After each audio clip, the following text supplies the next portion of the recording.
اگر تم خیرات ظاہر کر دو تو وہ بھی خوب ہے، اور اگر پوشیدہ دو اور دو بھی ضرورت مندوں کو تو یہ تمہارے لیے بہتر ہے،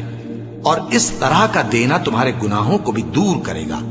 اور اللہ کو تمہارے سب کاموں کی خبر ہے۔ اور ہاں، تم جو خرچ کرو گے تو ان حاجت مندوں کے لیے جو اللہ کی راہ میں رکے بیٹھے ہیں اور ملک میں کسی طرف جانے کی طاقت نہیں رکھتے اور مانگنے سے آر رکھتے ہیں، یہاں تک کہ نہ مانگنے کی وجہ سے ناواقف شخص ان کو تونگر خیال کرتا ہے، اور تم قیافے سے ان کو صاف پہچان لو کہ حاجت مند ہیں، اور شرم کے سبب لوگوں سے منہ پھوڑ کر اور لپٹ کر نہیں مانگ سکتے۔ اور تم جو مال خرچ کرو گے کچھ شک نہیں کہ اللہ اس کو جانتا ہے۔